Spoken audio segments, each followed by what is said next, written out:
came from Nagpur. I want to ask you one question about Vedas because I believe Vedas are main scripture of Hinduism. So I want to know if you are telling or putting a common point which is similar to other scripture, why you do not put different points in front of non-Muslim people which are contradictable or which are opposite to each other, because I believe in common point. As a being a Hindu girl, it is very important to know which are the common point and which are the different points in Hinduism scriptures. Sisters ask a very good question. She said that I quoted the Vedas, I did point out similarities. Why don't I speak about differences? And she wants to know the similarities as well as differences. Sister, if I can give a talk on similarities between Islam and Hinduism for a few hours, I can give a bigger talk and a longer talk on differences between Islam and Hinduism. But the reason I chose to speak about similarities, because that is the advice given by my Creator Allah subhanahu wa ta'ala in the Quran, in Surah Al-Imran, chapter number 3, verse number 64, which says, Kul ya ahlal kitab, say, O people of the book, ta'alaw ila kalimatin sawa'im bayna baynakum, come to common terms as between us and you. Which is the first term? Allah na'budu illallah, that we worship none but Allah. وَلَا نُشْرِكَ بِهِ شَيْئًا, that we associate no partners with Him. وَلَا يَتَّخِذَ بَعْضُنَا بَعْضًا أَرْبَابًا مِنْ دُونِ اللَّهِ, that we erect not among ourselves lords and patrons other than Allah. فَإِن تَوَلَّوْا, if then they turn back. فَقُولُوا شَهِدُوا, say ye bear witness, بِأَنَّا مُسْلِمُونَ, that we are Muslims bowing our will to Allah subhanahu wa ta'ala. This verse of the Quran shows us a way how to speak with different kinds of people. Come to common terms as between us and you. Which is the first term? The most important term is Allah na'budu illallah, that we worship none but one Almighty God. Regarding differences, sister, I can give a talk for hours together about differences. Not that I can't, but it will bring animosity. Maybe it will hurt the feelings of someone. That we may be forced to do during a debate. When there is a debate, for example, I had a debate with a person by the name of Dr. William Campbell. Have you heard that talk, sister? Yeah, I have seen your videos. So that talk was talking about differences between Christianity and Islam. Why? He wrote a book saying there are 30 scientific errors in the Quran. And for 8 years, no Muslim replied. In USA, it became a hot seller. So the students of US, they called me and we had a dialogue. The topic was Quran and Bible in the light of science. Whatever allegations they had against the Quran, I replied to all. I posed 38 points from the Bible which is against science. He could not reply to any. So in a debate I may have to do that. If I have a debate with a Hindu scholar who says that Vedas are completely with science, so then I can talk about the unscientific things. But if I talk about differences, maybe you may feel offended. So if you want to go on a higher level, surely you can ask queries at IRF. We'll give you all the things. But in public, I personally don't want to talk about contradictions unless someone forces me. Not that we aren't aware. But if you know the similarity, what I'm telling you, let us agree to follow what is common.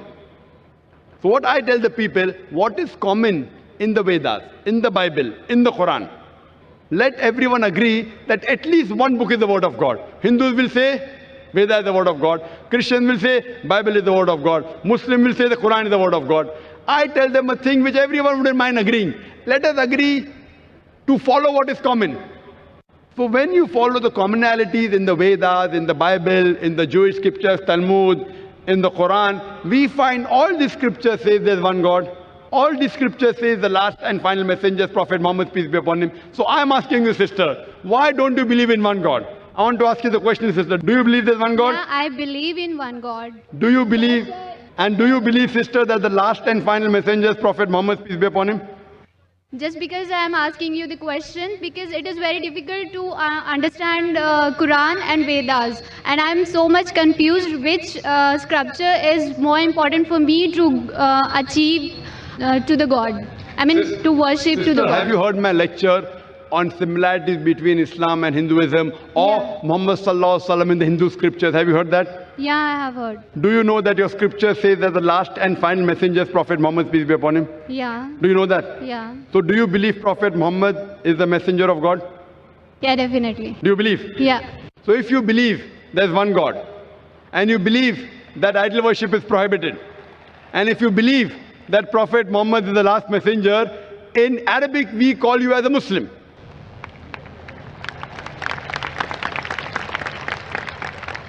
Sister, do you believe in one God? Yeah, I believe in one God. Do you believe there's no idol worship? Yeah. Do you believe that Almighty God has got no images? Yeah, You believe that? yeah. And you also believe that Prophet Muhammad is the messenger of God. So what you have entered, you may not have gone very high, but by saying this, that there is no God but Allah and Prophet Muhammad is the messenger, you indirectly become a Muslim. Muslim means a person who submits his will to God. So do you submit your... But I am indirectly Muslim, no? If Vedas telling the same Well- thing and Quran telling the same thing, so Yes. which? If you're indirect also, no problem. Indirect also, you're most welcome. Whether you come direct or indirect, we welcome you, sister. Now, you know what is common. Now, if your Veda says that the last and final messenger is Prophet Muhammad, peace be upon him, and you have to follow him. So by following Prophet Muhammad, you're indirectly following the Vedas also. Then you have to find out what did Prophet Muhammad say. Then you have to read the hadith. But slowly, slowly.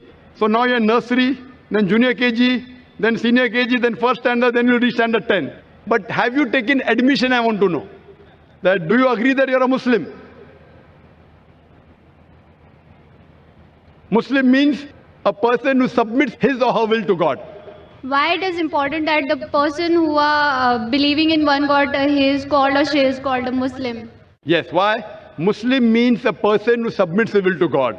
And the first important creed to submit your will to God is believe there's one God, believe there is no idol worship, and believe Prophet Muhammad is the messenger.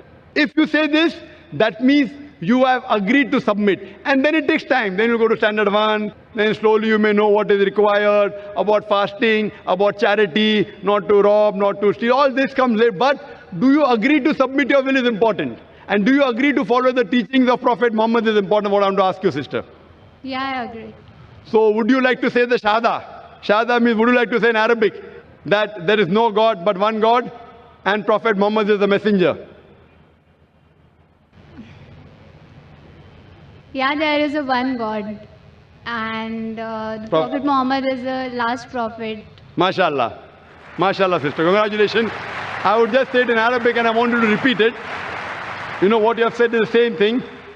But I want to ask you, sister, is anyone forcing you to say this? No, no one. Is anyone putting pressure? No.